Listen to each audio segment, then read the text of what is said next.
And we are live. Welcome back to a new episode of Lunch and Debates. I'm your fellow co-host Dibo, and my other co-host man Owen. Typically, I'd start off the episode by saying, "Pleasure to be back." But this wardrobe you got on is making me reconsider my opinion. Your opinion? Yeah. And why is that? Why is that? Listen, man. If you can't tell, I'm wearing the New York jersey. We've been 12-2 since OG, 6-game winning streak. We play the Hornets, so hopefully we can extend it to 7. And I understand that we don't got that playoff success the Chiefs have had, but regardless, I'm not coming to the show with a crown on my head. I had to style out. I'm wearing the Mahomes jersey, King Mahomes, January Mahomes, Project Pat, guys to the bowl again. Chiefs 4th Super Bowl in 5 years. Count them 4 in 5 years. About to be 3 chips won in that time span as well. Couldn't feel any better. I'm feeling good today. I'm feeling good, man. Dibo, Can I ask you something? I was about to ask him something too. Does this Super Bowl appearance feel different than the others? Low key, yeah. It's probably the least nervous I've ever been when it comes to like preparing for the Super Bowl. Because like honestly, I didn't think we'd be here like at all. I thought we were gonna be second round exits, playing to the postseason. Like that loss to the Raiders on Christmas. We let Aiden O'Connell and the Raiders walk into our house with ski mask on, and they robbed us completely. Got punched in the mouth throughout the whole game. So after that game, I was like, hey man, I know this team's been through a lot. We got the best quarterback in the league, all time great, whatever. But like, we don't got the team right now, the talent to really make a deep run. But I was wrong. I was completely wrong. They pulled it out. The greats win it in the end. You got to find a way. The great teams they always find a way, like in New England, like the Cowboys from the '90s. So hey, we're part of those teams. And yesterday, what happened was a big example of that. Oh, and what was your question? Well, first of all, what's up, boys? Glad to be back. Good to have you, brother. Dibo, here's my question: Do Yes. you sleep comfortably at night knowing you're actively supporting Taylor Swift? Yes, absolutely. Excellent question. Sickening. Hey, Taylor Swift no. is But our Taylor 12th Swift in the man. gym is a different type of monster. Yeah, with the commercial, with the bad blood commercial. Wait, no. No, I know the drink commercial you're talking about. I'm just saying, like, bumping Taylor Swift in the gym. Oh, She's got some good music for the gym. Oh, she got baked. I'll say it right now. 1989, the album she dropped like back in what 2014, 15. That's probably my favorite album of hers. Probably her best. Like in Is that general. the one with "You Belong with Me" and "Love Story"? Oh no, that was from like way earlier in her career. It's got songs like "Bad Blood" for sure. Oh, "Bad Blood" is the most overrated Taylor Swift song. That's cap. That's cap. Bad Blood. Cap. That is complete cap. And "Blank Space." Blank Space. That's on there. Shoot, I think Styles on there. Wildest Dreams was on this album. Wildest Dreams, yeah, that was a banger back in the day. That's a banger. So hey, from that album, the amount of hits, straight heat throughout. So it's the cover my favorite. for the people watching. Oh, there we go. And it's kind of blurred right now. It's still, hey, you can see part of it. You can see her face in there. But yeah, I'm an active supporter. Am I a Swiftie for the time being? I guess so. Yeah, she's her 12th man. She was locked in yesterday. She's been locked in the entire year, and we need her in Vegas 2 weeks from now. So, yeah, hopefully she can be there. All right, next question. Are you wearing the MVS jersey? No, I'm wearing the Mahomes jersey. I got Money Mahomes on my chest right now. They got the 15 on. So you're gonna do MVS dirty after he just basically won you the game on the last play? Or he sealed the deal with the catch. Yeah, bro, I was so shocked when he caught that. I thought he was gonna drop it again. I swear to God, he was falling backwards too. I'm like, there ain't no way it's gonna happen. But January Chiefs, it did happen, and that iced the game, and we won it. So it didn't matter. Well, Dibo, this is like an interrogation now. What do you think about what your other wide receiver said on the IG Live? Yeah, well, I'm not worried about it at all. Not worried about it. He getting cut after the season. Yeah, 100%. Oh, for sure. Yeah, but he's gonna be 2-time champ soon, so it don't really matter. Is what it is. Is what it is. All right. Yeah. Man. All right. Well, then let's get into it. Yeah, let's go straight into it. We going with the AFC game or the NFC one? Let's start. We're already talking about the Chiefs. Let's start AFC. Oh, I love this. Let's go. Come on. Come on. I love it. All right. How y'all feeling? Tell us what you think, Dibo. Tell us your recap as a Chiefs fan. What my recap? All right. First, the easiest way to recap is to say Mahomes he's inevitable, but I'm not gonna do that. I'm gonna give all the credit really to the defense. Spagnuolo, mastermind, one of the greatest defensive coordinators we have ever seen in NFL history. Great game, great game calling from him throughout the entire game. Our defense, Leo Chenal, he stepped up being our designated spy with the absence of Willie Gay with his neck injury. He was able to play, but Leo Chenal had a great game. Our pass rush came through. Karlaftis had a huge sack. Menahue, that news hurts. That really hurts, the torn ACL injury, but he stepped up big. Chris Jones was crucial too as well. Corners, L'Jarius Sneed. I said in a previous episode. Sneed Island. But Sneed Island, baby. I said in a previous episode, but the fact that the NFL decided to give Deron Bland of all corners just because he was picking off Sam Howell of all quarterbacks over this man, L'Jarius Sneed. L'Jarius Sneed is one of the best shutdown corners in the entire league by far. The dude just makes plays consistently throughout. The biggest play of the game, L'Jarius Sneed on the goal line, Zay Flowers just diving to the end marker and fucking brilliant play, punching the ball out of Flowers' hands, got the touchback, turned the ball over. Biggest play of the game. Beautiful work by Sneed. Love that man. Trent McDuffie, crucial for him as well. One of the best slot corners in the entire league, one of the best nickel corners. Love that man. Very physical guy. He had a phenomenal game yesterday too. And Justin Reed from our secondary, he played great.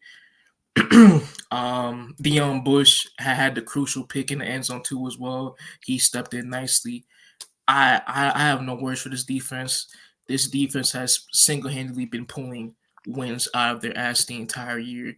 And on Sunday, on the road, at the bank, against Baltimore, who were the favorites to win that game, for the defense to step up again and have an all-time performance against the future MVP of the season in Lamar Jackson and the top rushing offense. Beautiful for them. I have no words. Salute to them boys, man. Salute. Dibo, I've had my discussions about the Chiefs this season, and do you remember what I said starting at week 2 of the NFL season? And I basically kept that whole take about the Chiefs the entire season. Do you remember what I said? Yeah, we're still contenders regardless. Well, I did say that, but I specifically said this is the best defense that Patrick Mahomes has ever had. Yeah, and the offense doesn't look like it. And the Chiefs, like you said, they've made playoffs or the Super Bowl 4 out of the last 5 years, right? Can you tell me another year where this Chiefs team, they can score 0 points at Baltimore in the second half and still win? None of them. I think that this is the only year, and it's because of that defense. Mm-hmm. By far, this is clearly the best defense in the Mahomes era by far. And in previous runs, Mahomes, he had to put the cape on in this offense too with Hill in previous runs and also with Travis Kelce during this whole dynasty era. The offense had to put the team on their back and pull us out of holes with obviously the 3 comebacks in the first run as well.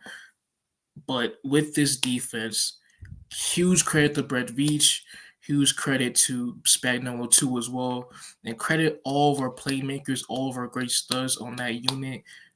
Take a bow. take a bow. They answer the call. Baltimore, Roquan Smith, they were talking all week. They were trying to get in our heads.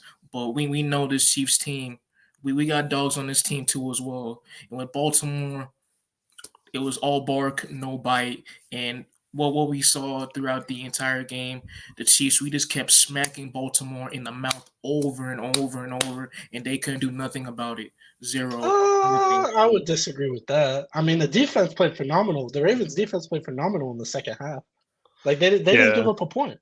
Yeah. No, I mean, okay, yeah, my fault. That's a little bit biased, but we controlled the game. We all said we controlled the game in most parts.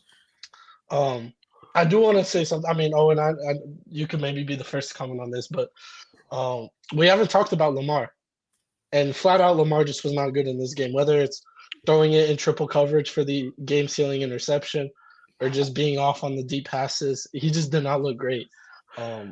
And so, what's the discourse around Lamar now? Yeah, well, yeah, he definitely didn't look good, which is kind of funny because the stat sheet said it was a mediocre game, just about average, 270 yards. But that 270 yards is not a good game. It's not mediocre. It's not a good game at all. Triple coverage, season on the line. Can't be doing that as a quarterback. No, you can't. And I would like to say, Lamar throughout that whole game, he looked very timid in the pocket. Usually Lamar, he making big plays with his legs, being able to create time with his legs as well, the escapability, which is one of, if not the greatest factor about him. But against us, we didn't see that. We didn't see that at all. He looked very timid, very scared. He didn't know when to run or not to gain extra yardage. And for him, that's unusual. That's not like Lamar. That's not at all.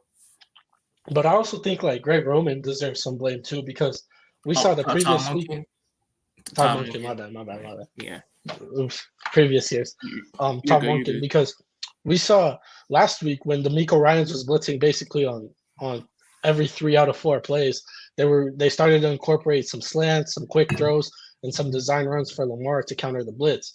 And we saw with Spags became insanely aggressive with blitzing as the game continued, and yet we never saw that change up like we did in the Texans game. And so it was like very head scratching just watching that. Mm-hmm. I would like to say with Todd Monken, that was horribly called game from him throughout. Yeah. The top leading rushing offense in the entire league, and you're going up against a team where, with our defense, our biggest weakness is the run game. We're not great against the run, especially between the tackles, because other than Chris Jones, there's nobody else in that interior D-line unit that scares you really. And for Todd Monken to not even establish the run, having the offense to be behind the sticks nearly on every single possession, that is coaching malpractice on him. It was a horribly called game by Todd Monken. Yeah, for sure. No, I agree. The Ravens this is just like, where do they go from here? Because statistically, like, or not even statistically, like, if you just want to look at it, like, this was by far their best year on paper. You have the number one seed. You dominate the regular season. Josh Allen and Buffalo look like they can't get their thing together. The Chiefs look off during the regular season. Joe Burrow goes out with an injury. It looks like all the chips are aligning for you, and yet you still have this disappointing playoff performance. And so, like, it's going to take a lot to recoup and regather the troops, but I'm interested to see what happens this offseason. Yeah, I wouldn't be mad if Baltimore just ran it back, though. No, I think that's most likely too. Yeah, they have to be. They need to upgrade the wide receiver position though, because outside of Zay Flowers, there's really nobody creating separation. And Zay Flowers had 2 times where he made big plays, except it actually ended up benefiting the Chiefs. Yeah. So yeah, which that unsportsmanlike conduct is. Come on, man! It's playoff football. That was bad. I mean, taunting calls, especially in that environment for that game, that's kind of wishy-washy. I'm not gonna lie, but at the same time, you have to know better in that moment. You have to know better. You cannot, with how the Ravens offense was struggling in that game, you cannot have a dumb penalty like that to hinder the team. You can't. You really can't. No, you can't. I agree. But they gave it for what? Him staring down somebody? Like, didn't Travis Kelce do that after every catch he had? Yeah. Yeah, like just let him play. I'm not saying throw the flag on Kelce. I'm saying treat Flowers how you treated Kelce. Yeah, in a game like that was a ticky-tack call. I'm not gonna lie. Just let the guys play because that was high intensity game. Obviously, the whole thing with Mahomes, Kelce, and Tucker pregame, and there was the fight pregame too as well. It was a very intense game leading up to it. So it was an emotional game, no doubt. Yeah, for situations like that, you just let the boys play. Really, you let them play throughout. You let them play. I will say, I know we did just talk about Lamar. But the catch he had on like the deflected pass, genuinely one of the coolest things I've seen. Can't say I've seen it before. That was very cool. That was awesome. Bet the over on Lamar Jackson receptions, baby. Mm-hmm. Yeah, that's a bet that'll hit almost every game. Right. I want to say one more thing, unless you guys have anything else to say from this game. Go ahead. John Harbaugh. We gotta look at this man in the mirror. We gotta look at his production so far in recent years, especially with this game as well.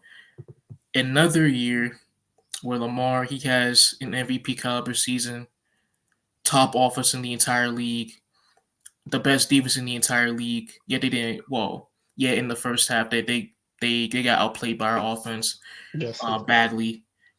The best team by far, probably the most talented team in the Harbaugh era, and yet again at home with the chance to go to the Super Bowl, they choked. And this Ravens team, they were very undisciplined, multiple personal fouls, not blown coverages, but missed assignments as well. For Jim Harbaugh, I do not know how or why even that we keep giving this man passes. I don't understand that. Are you saying he's like the new Mike Tomlin? Like where if he gets fired, there's 30 teams that'll like that can upgrade that coach, but like it might have just ran its course in Baltimore. Is that what you're saying? Yes. I feel like yes, the Harbaugh era has run its course. It has. It's ran its course. Interesting. I'm gonna disagree. And I'm gonna disagree for this reason. What you're saying isn't wrong. Like on paper, I mean, I just said like this had to be the Ravens' year in a sense, just given everything that's gone on in the AFC and just in the NFL landscape. But there's an identity to this team, and not every team in the NFL has an identity. But this team has an identity. It's we're gonna run through you and we're gonna hit through you, whether it's Roquan Smith, Patrick Queen, or whether it's Lamar, Gus Edwards, Justice Hill. And that was true for 19 games this season except one.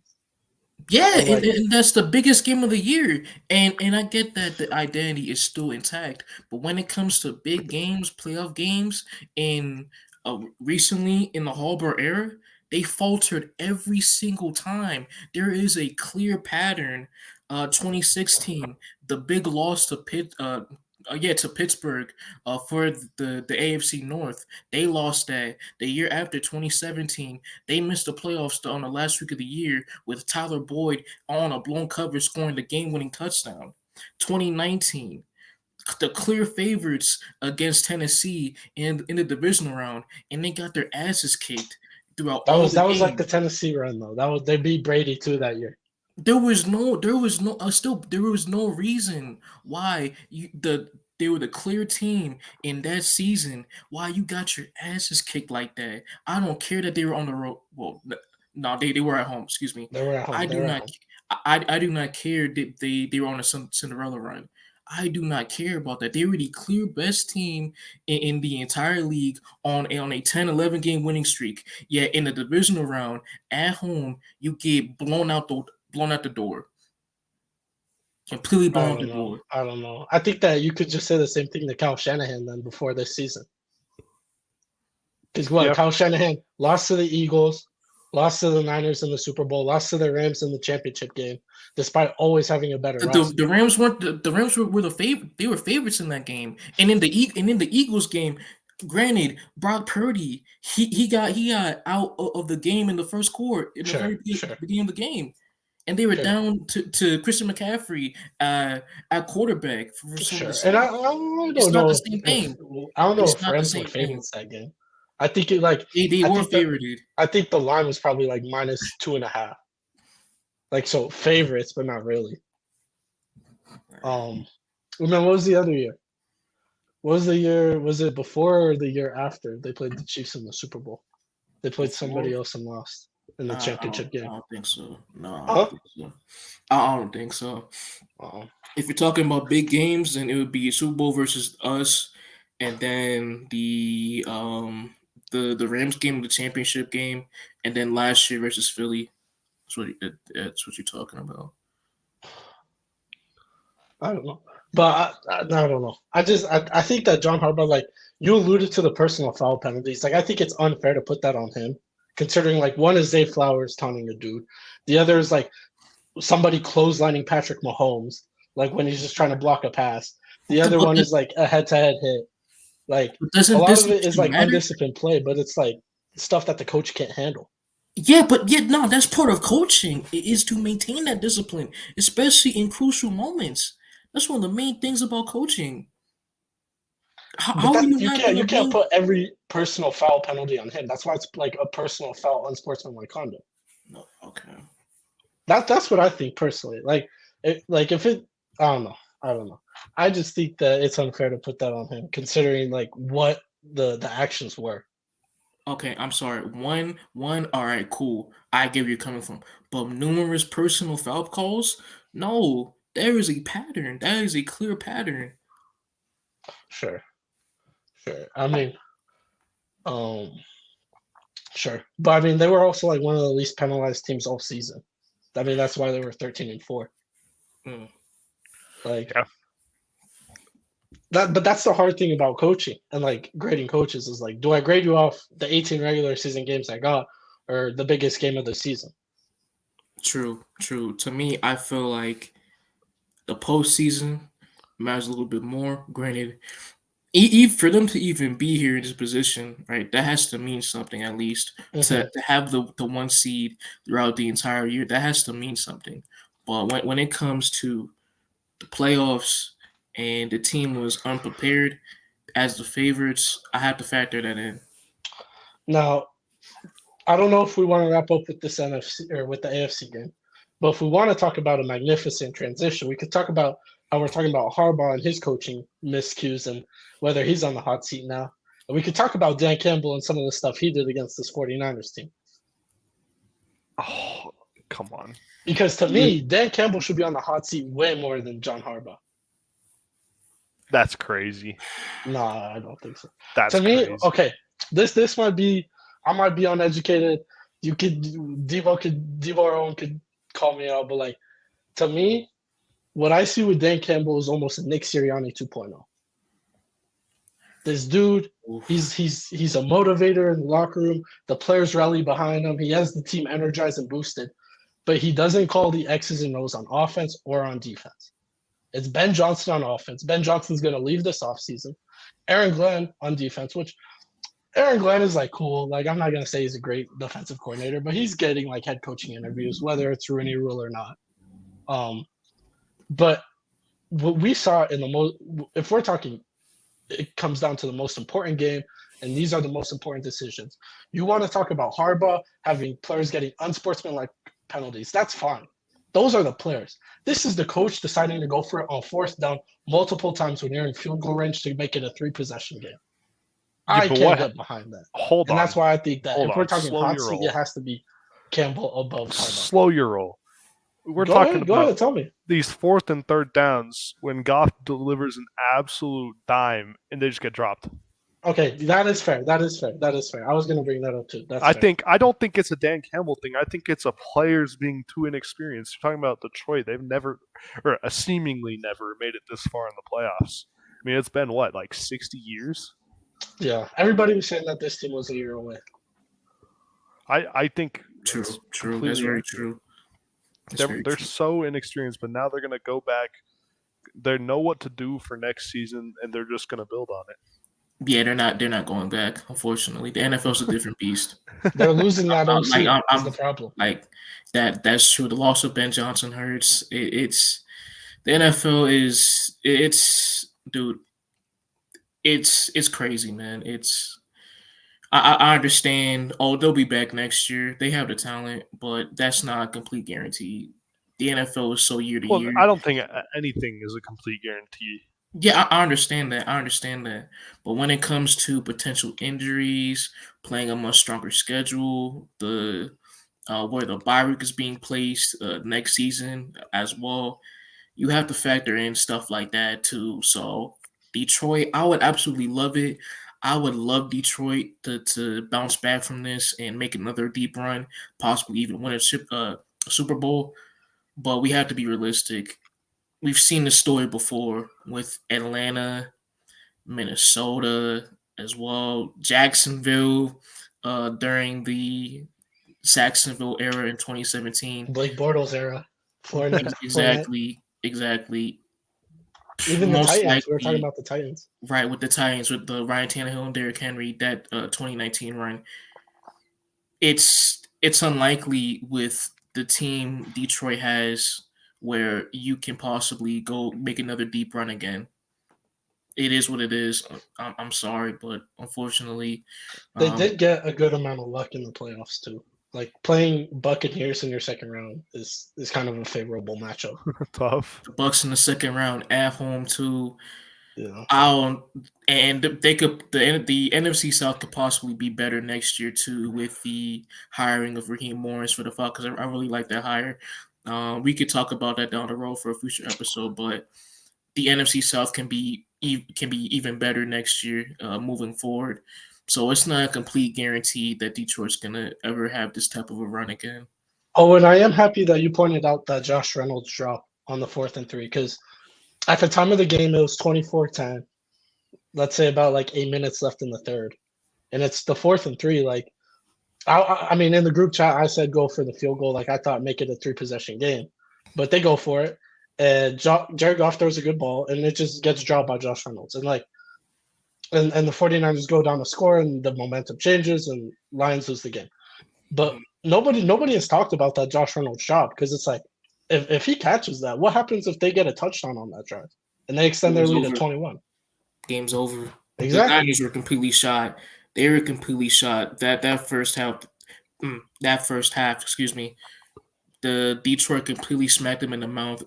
They took complete advantage of the Niners playing soft coverage off the receivers. The run game was very effective with Montgomery and Jahmyr Gibbs. St. Brown could do whatever in the middle of the field. Him and Sam Laporta. The Lions were completely rolling through that first half to start the game off. Yeah. And we saw the 49ers defense playing a lot of zone in that first half. Mm-hmm. That's not what you want to do against the Kansas City Chiefs. They better work on that man coverage in the training because they got 2 weeks to get ready, and you don't want to play zone against Mahomes. Yeah, Steve Wilkes had a disaster class that first half. Granted, second half they stepped it up, put a lot more guys in the box, made Detroit feel uncomfortable, especially on third down situations when it came to third and long as well. So Steve Wilkes deserves a lot of credit for that. The D line was more physical as well too when it came to the run game. Chase Young, he had an abysmal first half, but he stepped it up alongside Kim and Nick Bosa too. So we gotta give him credit for that. Yeah, for sure. Yeah, I mean that first half of the game, I was watching it and I was like, "Holy shit! Like Detroit's going to the Super Bowl. This is ridiculous." And then, dude, it just the script flipped, man. Bro, that is so sickening. That is one of the most sickening really things I've ever seen in like sports in my entire life watching sports. If I know there's a lot of jokes about the NFL being scripted, but that is super sick. If the NFL did that on purpose, that is so sick. Only Detroit. Dude, only Detroit would have the 17-point lead at half. 17-point lead at half, and then your whole game comes down to this 3 maybe dropped catches on time to convert. But that's playoff football. That's playoff Yeah, football. It's every play is for sure. extremely crucial. And that's like I said, I think it's the players being inexperienced in the moment. Man, that stretch was the most Madden stuff I've ever seen in my life.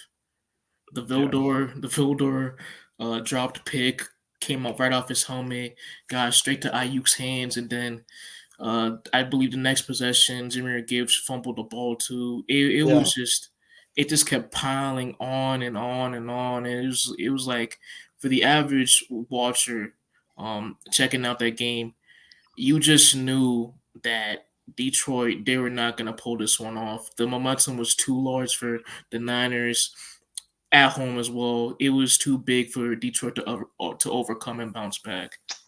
It was disappointing. Very. For two former Rams, Goff and Reynolds, to have that, because Owen's talking about they didn't have the playoff experience. Like, those two dudes were on our Super Bowl roster. Well, yeah, to be going up against our division rival and they let us down like that, I was a bit disappointed.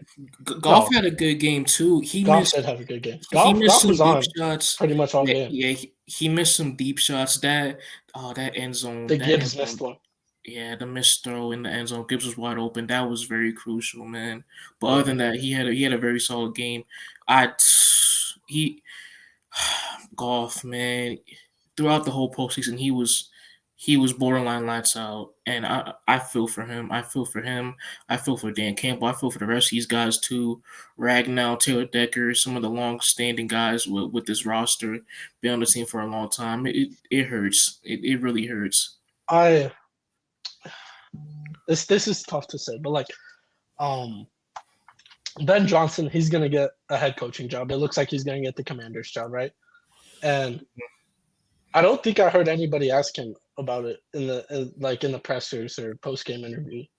But what was with the lack of targets with Amon-Ra in the second half? Like, especially on like a fourth down play. Like, I understand Josh Reynolds does have Super Bowl experience, but you should be going to your number one. It should have been to an Amon-Ra or a Sam Laporta, because like if the Chiefs run a fourth down play, it's either going to 87 or to Rashee Rice. Right. If the Ravens run a fourth down play, assuming health, they're going to Mark Andrews. If the Niners run a fourth down play, it's going to George Kittle, Dibo Samuel, or Christian McCaffrey, maybe Ayuk too. Like the four people that they can pick from, by the way. But like with the Lions, you're throwing to what? Josh Reynolds is probably your wide receiver 3. Yeah. Two, I believe. No, Jameson Williams above him. No, he's not. James was like purely the deep threat and the gadget guy. He's the wide receiver 3 on that team. What's Josh Reynolds? Because they threw to Josh Reynolds not only on a fourth down, but a crucial third down where he dropped another pass and they went 3 and out. It doesn't matter. He gets targeted more than J-Mo. He's clearly the wide receiver. Yeah, but like talent wise, I'd probably put J-Mo. Well, J-Mo should with his talent, his potential, he should be the wide receiver 2, but it hasn't come to fruition yet. So right now, it would be Josh Reynolds as the wide receiver 2, which they need to upgrade that position regardless. In the second half of the year, though. Yeah. J-Mo. But you also want to know what's crazy, or what I've been thinking about? These imaginary script writers are insane with that Ayuk catch. Imagine that didn't happen. We'd have Detroit in the Super Bowl. Imagine it's a pick instead of bouncing off of his face. Also, you got to catch that. Imagine Jameer Gibbs doesn't fumble the second play of the next drive. Yeah. I mean, just an all-time collapse. Or Josh Reynolds catches it on 4th and 3. Or Josh Reynolds catches it and they don't go 3 and out. Yeah. Well, man, this exactly reminds me of the Rams-Bucks game. Had the Rams not won that, it was so similar. Yeah. It was so similar. Just the flip switching like that. It was insane to watch live. You know how it's even closer to that? If you remember in that game, it was like Cam Akers was on, I think it was like the 3-yard line, and he fumbled right before half. And so like the Rams didn't get any points because I think like Vita Vea scooped up the fumble, or maybe Jamel Dean. Scooped up the fumble. So the Rams didn't get any points before half. And like the Lions, we saw Jameer Gibbs and Jared Goff not being able to hook up in the end zone despite Jahmyr Gibbs being open. It was like they left 4 points on the table in a 3-point game. And it's like those were oddly similar. And like Brady had all his weapons, Purdy has all his weapons. Obviously, Brady's a lot better though. Oh, what are you talking about? But did y'all hear the story that they're looking into getting Brady on their team in the offseason? Who's that? Who? Yeah, there was a report that came out. Hey, like when? I'm gonna say this: Brock Purdy with Tom Brady mentorship would be scary. Because if it's one thing Tom Brady knows how to do, is get his receivers in open space. Mm-hmm. Yeah, for sure.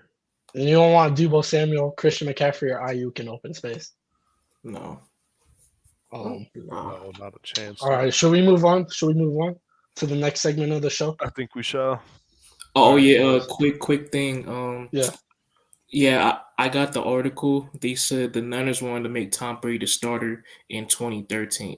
Not 2013, 2023. Oh, I was about to say, like 2013, I think all 32 teams would have wanted to do that. Right. 2023, shit. They probably still would have won in 2023. I think they would have. Oh, that was when Brady. That was like when Brady was. Oh, is he gonna go to the Raiders? Is he gonna go to the Niners? Yeah. I remember that was a good time. But let's move on. Boys, we are 6 days away from the Pro Bowl. Excuse me. We are 5 days away from the Hall of Fame game, right? The Hall of Fame game's on Saturday. The Hall of Fame game. Yeah. You said the NFL Hall, but that's in the preseason. Oh fuck!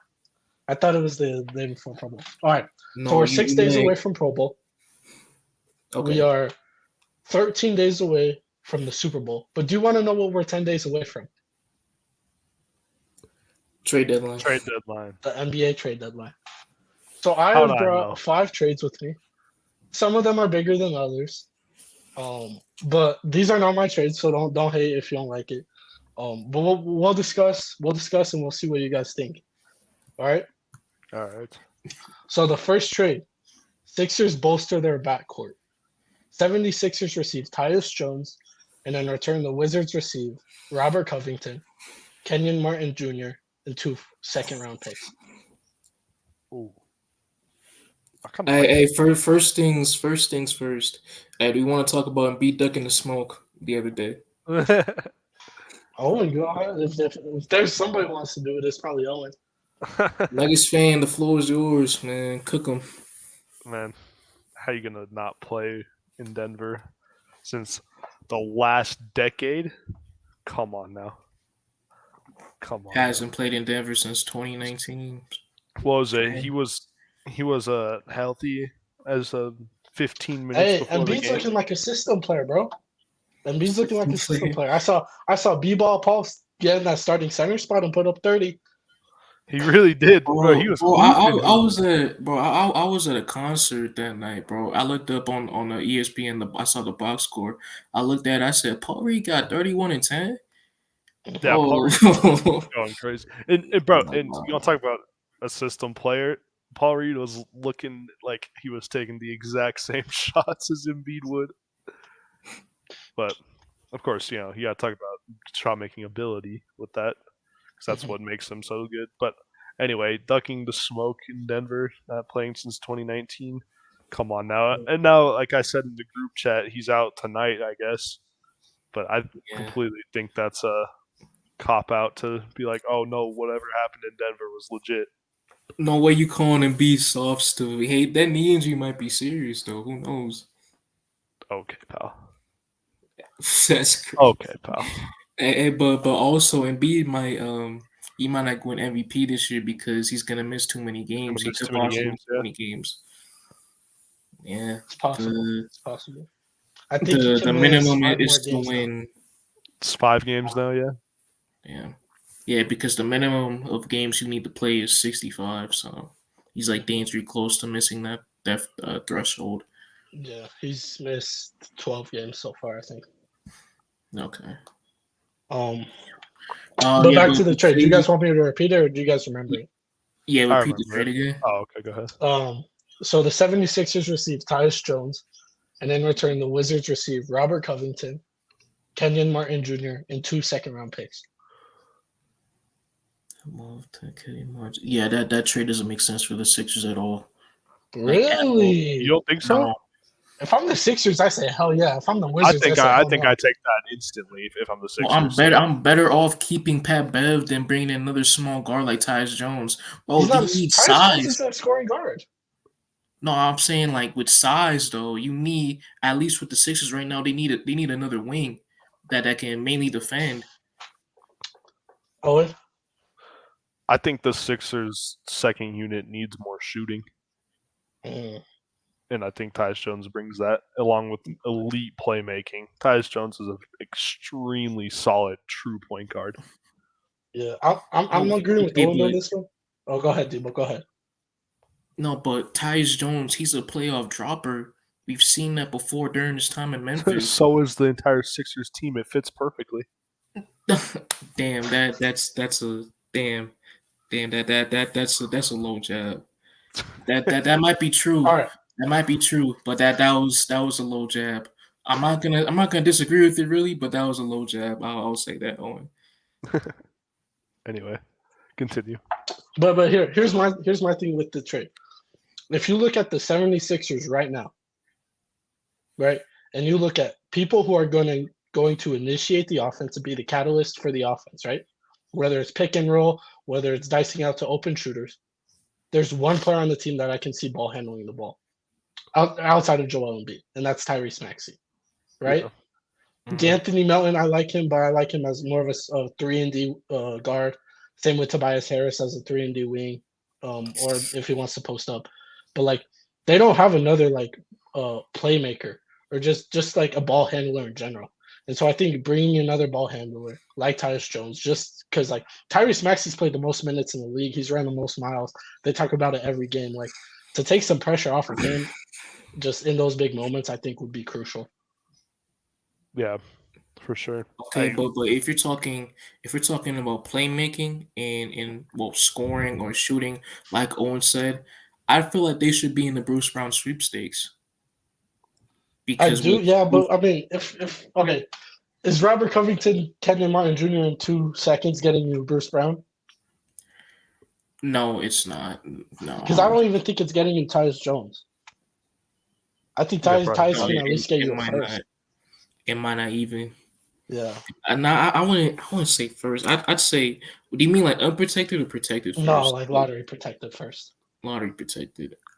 Because he's not going to a team. Tyus Jones isn't like a player that a lottery team is trading for. Like the teams that are in the Tyus Jones sweepstakes are like contenders, like the Celtics and the Sixers. Yeah. Yeah. Absolutely. I don't know. They need more size with their wing depth. That's the main goal for them. They need more size, defending with that position. Who can also do a little bit of playmaking. I think Bruce Brown would be the perfect fit. Now I don't know how the trade details, the contracts, how they're gonna match with a team like Toronto moving forward. If they were able to pursue that trade, but I think they should if they're able to reach out to Toronto and be like, "Hey, we trying to get Bruce Brown." I mean, Bruce Brown is like the ideal player for them, but I think Bruce Brown has a way higher price tag than Tyus Jones. That's true. Well, maybe. Right. What about Quentin Grimes? I don't think he fits either of their needs. I don't think so either. I mean, he's a catch and shooter if that's what they want, but they already got plenty of that. Anthony Melton does it at a better rate than Quentin Grimes does. Catch and shoot guy, can defend as well, has a little bit of size on him. His defense is a bit overrated. Okay. I think the defense Anthony Melton is giving you, plus the 3-point shooting, is better than what Quentin Grimes will give you. Okay, that's what I think personally. But yeah, Quentin Grimes has been in trade talks for a lot of teams. Happens. Let's move on to the next trade. Jeremy Grant joins Trae Young and DeJounte Murray in Atlanta. The Atlanta Hawks received Jeremy Grant, and in return, the Trailblazers received DeAndre Hunter and a 2024 first-round protected pick from the Kings. Lottery protected pick from the Kings. Ugh. I just don't think this does anything for either team. Ugh. Yeah. That stinks. That's a nasty trade. Say that one more time. I want to hear that. It's Jeremy Grant to the Hawks for Hunter, and then a 2024 first round protected pick from the Kings, which was from the Bogdan Bogdanovic deal. That's nasty. Ugh. That stinks. That'd be horrible for Atlanta, man. You get way older, and Jeremy Grant is even on a higher price tag too as well. I don't. And then can you put him alongside DeJounte Murray too in a starting lineup where they're very ball dominant?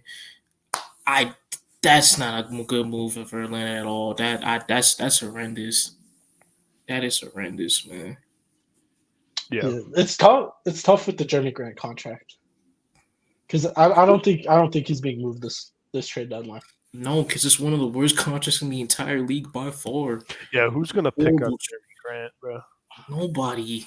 Yeah, especially like with what he's doing now. Like he's only scoring like his rebounds and like his assists are like at like not career lows, but like lows compared to where he's been the last couple years. Yeah, because like, and his defense is falling off too, and we've seen a pattern before with guys like Jeremy Grant, with the Mikal Bridges, when they have a bigger role and get higher usage in the offense, their defense plummets. With him, Bridges, like I said before, DeJounte Murray as well, their defense falls off a cliff. Well, so then isn't that an argument for him to go to Atlanta since he'd be like the fourth option there? No, Atlanta, no. Why are we maxing out for Jeremy Grant with the roster we have now? Which clearly with Atlanta's roster, they're not competing for a championship at all at this point. They might even be competing for a playing spot. That's what they are competing for. If it was the West, then they would be completely out of it. But hey, fortunately for them, they're still in it because the bottom of the East is like absolutely horrible. That's what I was trying to say with that. But when it comes to not being a contender, they clearly fit that bill. Yeah, I do want to check something. Just real quick, because I mean, yeah, the Hawks are 7.5 games out of the play-in from the they're 7.5 games back from the 6th seed. $32 a year for Jeremy Grant over the next 5. $32. Last year, player option. With that roster, no.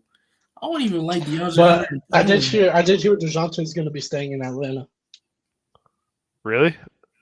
Like Quinn Snyder put in a good word for the front office saying to keep him. Good word. That's what I heard. So I mean, they can disobey Quinn Snyder's request. Interesting. We've seen that before. Bro, if I'm Atlanta, that's not out of the ordinary for an NBA team. But like, as far as Quinn Snyder's concerned, he wants DeJounte to stay on the roster. If I'm Atlanta, I would want someone that's on Trae Young's level, if not better, to pair with him if it's possible. Boy, where are you gonna find it with their? I also don't think you have the assets to get that.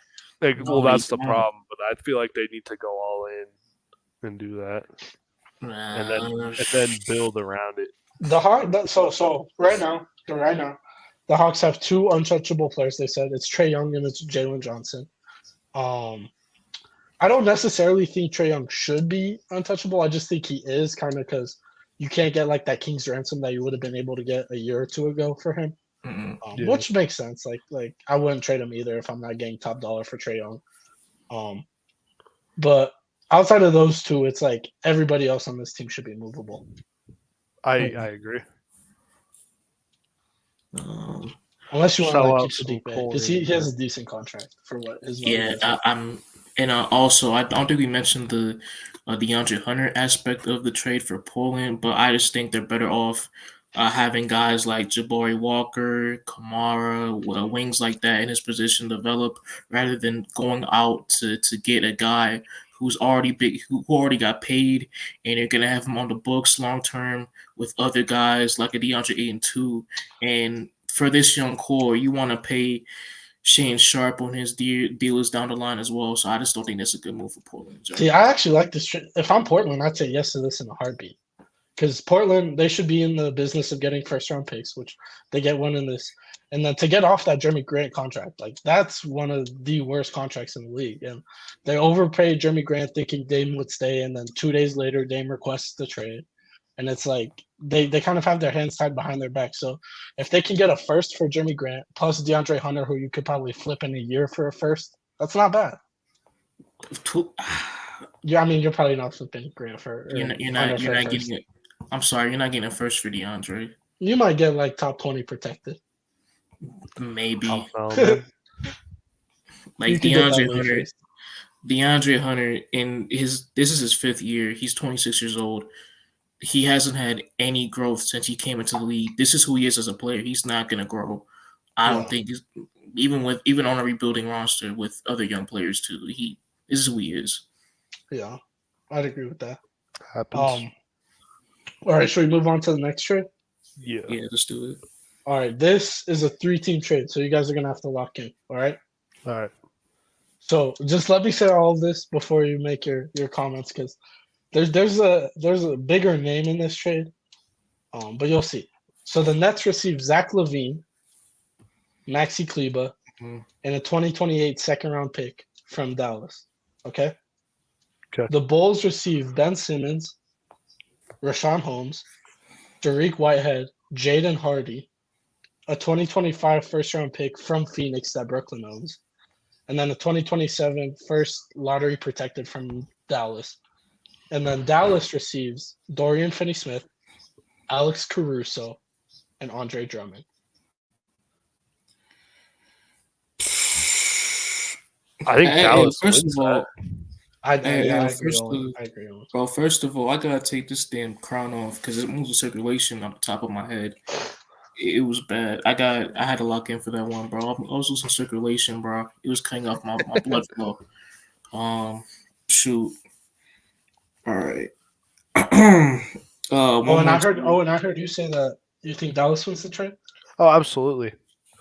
Dallas needs another big man like Andre Drummond, big physical, grabs boards, plays decent defense, Right now, their big situation's in dire need of something better, and I think Andre Drummond fits that bill.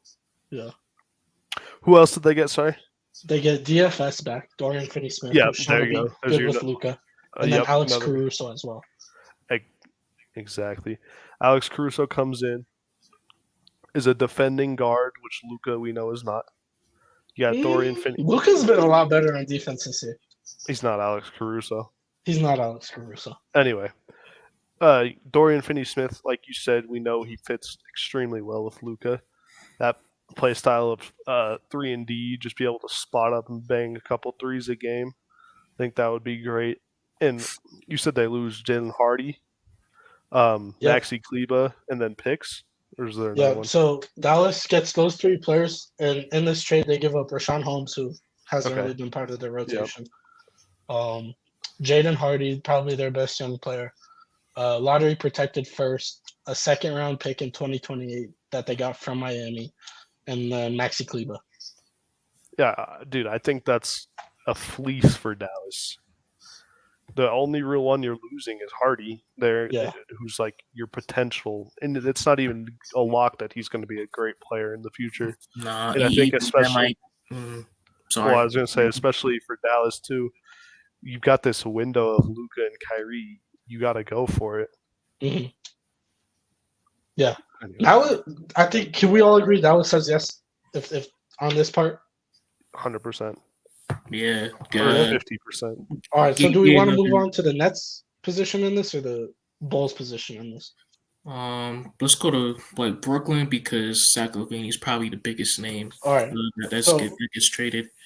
So Brooklyn, just to recap everything Brooklyn gets Zach LaVine, Maxi Kleber in a second, and in this trade they give up Ben Simmons, Dariq Whitehead, and a Dorian Finney-Smith and a 2025 first-round pick via the Phoenix Suns. To the Phoenix Suns. Shoot. think the Nets would say yes because Mhm. they're just kind of this like intermediate spot. I think Zach LaVine would instantly become their best player. Mhm. And also their best scorer and shot Exactly. creator too on a team that desperately needs it. I mean, Cam Thomas, he's shown burst, but he's not the biggest person, and he's very week to week when it comes to his consistency. With Zach LaVine, you're going to bring a more consistent guy into the starting lineup and a more consistent threat to pressure opposing defenses. And for other key guys like Mikal Bridges and Cam Johnson as well, they can get loose offensively, not focus on that side of the ball, and focus on defense mainly, and hoping in that regard. Yeah, absolutely. And I think that frees up room, I guess, like Matt, you were saying. Or I forget who it was. It might have been either of you saying that, talking about McHale, how his defense has dropped off. I think if you bring Zach LaVine in, you take some pressure off McHale. His defense can get better, and I think the Nets would just be better all around because of it. Yeah. I mean, I actually like this trade for the Nets. I think it was either Josiah or Sean Marks, one of their front office people or execs. And they basically said like, yeah, like, I mean, we traded all our picks to get James Harden. Like, we have no reason to tank, and we actually want to compete. And so they've been trying to get this playing spot. And I think if you can go out and your lineup is Spencer Dinwiddie, Zach LaVine, Mikal Bridges, Cam Johnson, and Nick Claxton. I mean, that's a pretty solid starting five, especially when It's not bad. Then you got Cam Thomas coming off the bench. you got Cam Thomas. Giving you Who else 30 a off the night. bench? You got Cam Thomas, Dennis Smith Jr., Royce O'Neal, and who's their back? Day'Ron Sharp off the bench. I mean, that's a solid roster in the East. Like, they're not gonna make noise, but if they want to compete and they want to be competitive, like, that's the lineup to do it night to night. Right. And so, like, if that's what they're hoping for, then this is a good trade. Mm-hmm. And I think talking about the Bulls too, I think this is good for them because I've been someone that's adamant about the Bulls need to blow it up. I think they get picks for this, and it's finally time. Yep. So just to recap what the Bulls do in this trade, they give up Zach LaVine, Andre Drummond, and Caruso. And in return, they get Ben Simmons, who, like, you could still take a flyer on him. Maybe in Chicago, he can find himself. Rashawn Holmes, he's probably just salary filler in this trade. Jarick Whitehead, rookie. Jaden Hardy, young player with potential, and 2 first-round picks. Ben Simmons, PTO Hall of Fame. He's back tonight. He's back playing tonight. He's Did back you tonight against the Did Utah you see the bet? It was like over 17.5 points. I would not do that. No, I don't think he's hit that all season. No, bro was combined for that all season. I would not take to it. I mean, that would be a fair move for Chicago. Obviously, the Ben Simmons being the highlight of that trade. Again, like Matt said, Jaden Hardy, the highlight of that trade for me. Damn. Oh, well, for Ben Simmons, the possibility of him being a reliable player in the rotation still factors into that situation. And also, his contract expires next season too in 2025, so that's an expendable deal. And for a rebuilding team for a team who should rebuild and with the possibility of rebuilding like a Chicago with them moving Zach LaVine in this hypothetical trade, I think that would be a fair move in that regard, as well as getting a guy like Jaden Hardy to come in. Has potential. He's shown flashes, especially last year when he was healthy, given a chance. So you could see what he could do in a much higher role with this team. So I like for Chicago. Yeah, I think this is actually, of the 3 trades we talked about so far, I think this one has the highest likelihood of happening and being beneficial or borderline beneficial for every team. See, I don't know about likelihood of it happening, just because, like, Chicago's I said out of the 2 previous ones that we were talking about. I think the Tyus Jones one's more likely. I don't think the Jeremy Grant one's more likely. No, not a chance.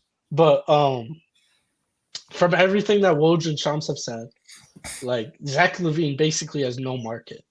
And like whether it's like all these contenders just don't want to take him on, whether it's the type of player he is, whether it's his contract, whether it's the injuries, whatever it is, like these teams just aren't interested in him. And so you're gonna get a first round pick for Caruso, like that's already said and done. And so to walk away from this trade with, you can argue 2 to 3 young promising players, you get basically 40 million off the books. If you don't move Ben Simmons, you get 40 million off the books in 2025, and you still get 2 solid first round picks. I don't think that's bad. And you can have this youth movement where your starting lineup probably now would be Kobe White, Jaden Hardy. That's a lot of buckets, not a lot of defense. Maybe Dariq Whitehead at the 3, Patrick Williams at the 4, and then you can see what you want to do with Vucevic at the 5. Maybe you have the possibility of having Ayo Dosunmu in that starting lineup as well, and then make Jaden Hardy be your spark plug as a 6-man. Mm-hmm. Bring Dosunmu, a more defensive-oriented guy with that backcourt. Take the defensive pressure off of a guy like Kobe White as well. I think that would be the most fair move. True. I did realize I said Dariq Whitehead at the 3. It probably is DeRozan because he wasn't included in this trade. Yeah, he'd still be there.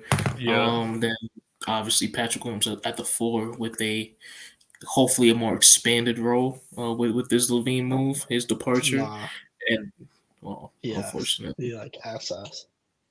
Damn.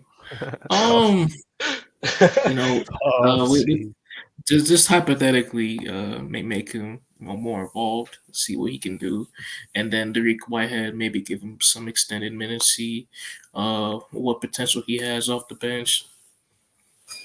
All right, another 3-team trade. This one does include DeJounte, so exclude or forget what I said about DeJounte and Quinn Snyder. But it's DeJounte going to the Lakers. The Spurs actually received D'Angelo Russell and Jalen Hood-Schifino.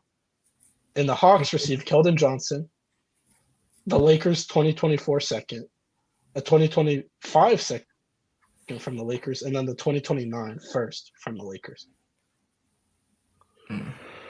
Say that one more time. You're kind of cutting off. Did that make sense? Yeah, you were kind of cutting off. Can you say that one more time? You're good. So the Hawks received Keldon Johnson, a 2029 first, and then a 2024 and 2025 second round pick. All the picks are from the Lakers. And so in order to get that, they're giving up D'Angelo Russell or DeJounte Murray, and he's going to the Lakers. And the Lakers are sending D'Angelo Russell and Jalen Hood-Schifino to the Spurs. So the Lakers will get DeJounte Murray in that deal. Okay. So the Lakers are giving up Russell, Hood-Schifino, a couple seconds in the first for Murray. I don't like that for any team, really. I don't either. I think the biggest winner would probably be Atlanta, get another wing.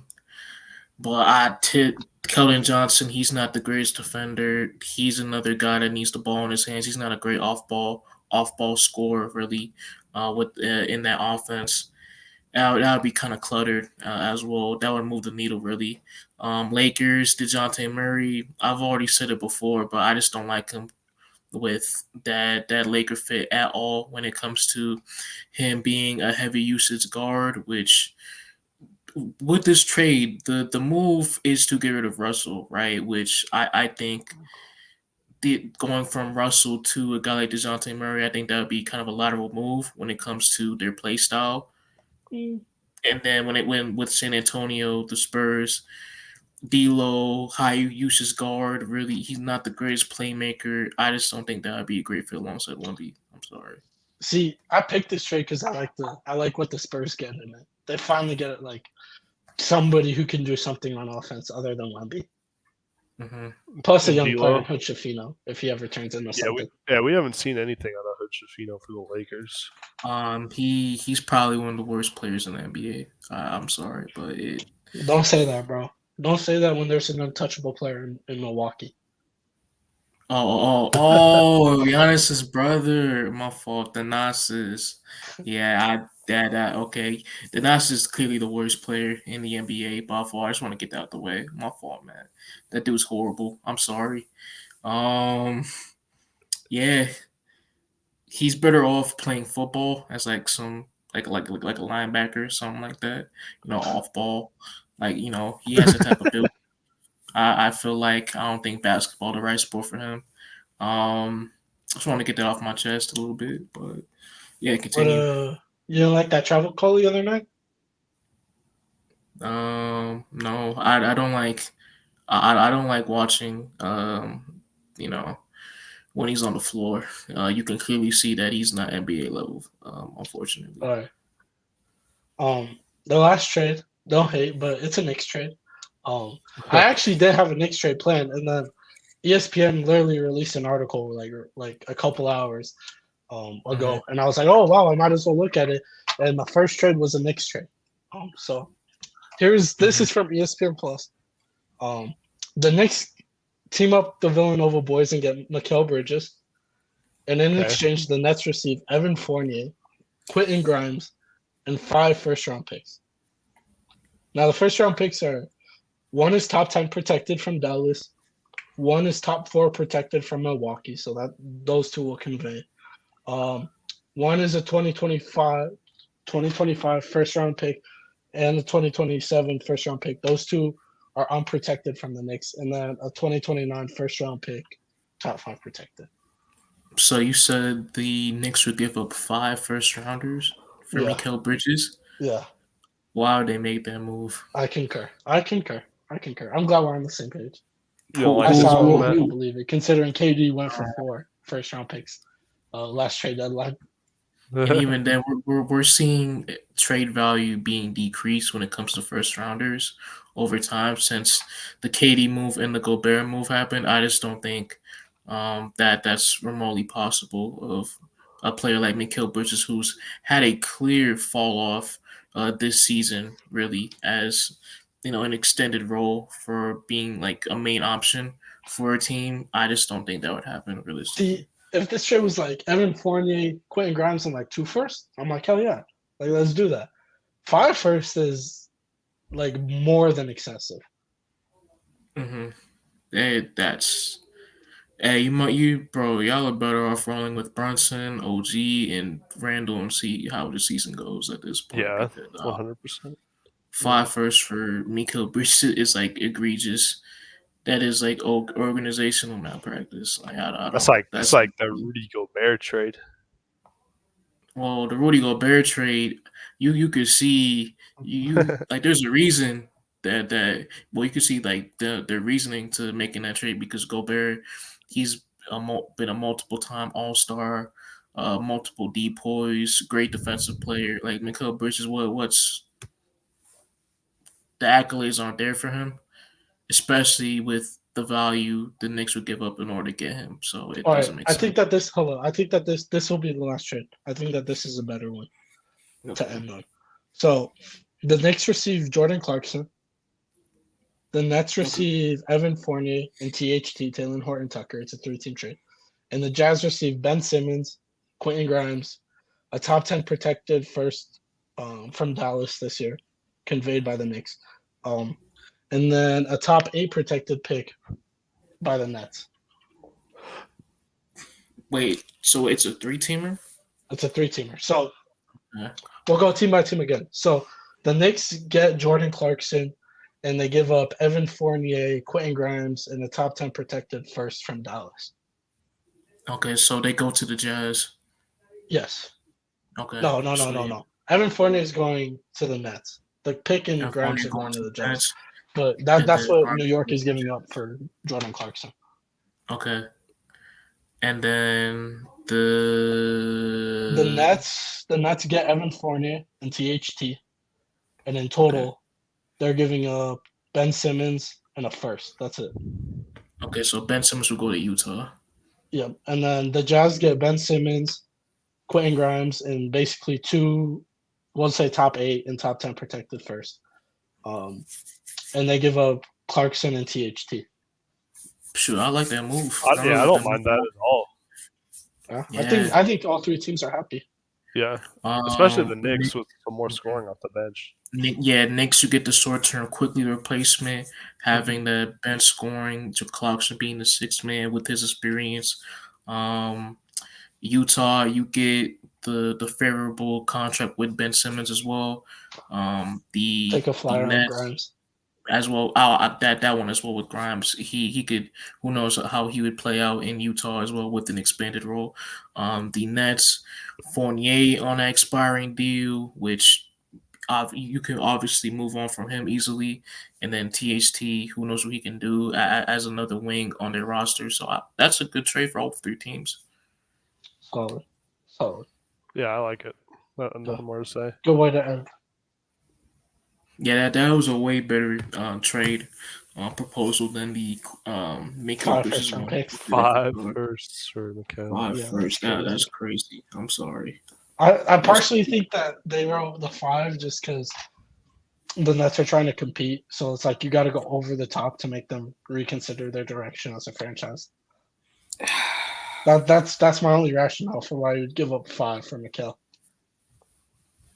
Nah, man. Interesting. Nah, man. You can't do that. Nah, bro. I wouldn't do it. That was blasphemous, man. Yeah. That was really blasphemous. Because realistically, he's like a 3A or 3B on the Knicks. Mm-hmm. I'm not trading 5 first for a 3A or a 3B. Absolutely not, man. That's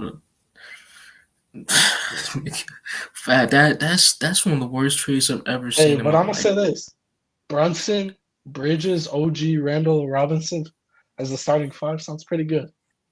I look forward to those discussions this offseason. No one knows Will, so hey, have you? Brutal. That's fair. Yeah. But yeah, that's all the trades I have. Sweet. Yeah, do y'all want to wrap it up from here? I think we shall. You got it or us? You said what? You want to take us out of here or us? Hey, my brain kind of feeling woozy from like me wearing the crown for a long time. So you got it. You. Everybody, go follow and subscribe to Lunchroom Debates on all social media platforms. Don't leave the comments like you did on IG about that San Francisco 49ers take. They're still leaving that. They're still leaving comments on IG. But dude, you got baked on all 3 platforms. Hey, all I'm gonna say. I heard Colin Cowherd say this before. You guys let me know when I was wrong, and I let you know when I was right. I had the Patriots take. I had my take saying the Chiefs never count them out. Haven't heard a thing. It's been silent. One bad take. Sounds like Game 7 of an NBA Finals is what it sounds like in the comment section. The Niners are chokers. Tough. Basically. And he said, "Damn, Matt, you should lose your podcast license for that one. That's a terrible take. Why would you ever say that? Not everybody deserves a mic. Bro, you should have known Brock Purdy top 5 in the league right now, man. Come on now. Dude, I was like looking back at the comments and I saw because my take was basically this, and I basically was like, look, I've seen the 49ers before. Better roster, better scheme, better coach with like an average quarterback. And everybody, like, not everybody in the comments, but there were a handful of comments where like average quarterback, Brock Purdy's an MVP. And I had to like read that with a straight face for a little bit. It was a bit disappointing. But I went to the gym and I was like, I gotta go work on my mental health before I go look at these IG comments. I switched from my personal account to Lunchroom Debates. I looked for like 10 seconds. I'm like, okay, this is toxic. And I switched right back. Bang, bang, Niner gang. No. Hey, they like it. No. But either way, leave a like, subscribe. We post daily reels, weekly podcasts. You don't want to miss out. So leave a like and get us to where we want to go. Be a part of the mission and the journey. Yes, sir. Help 3 young men achieve their dreams. All right. Trying to achieve a childhood dream, man. Yeah, man. For real. Mm-hmm. All right, boys. Fun podcast.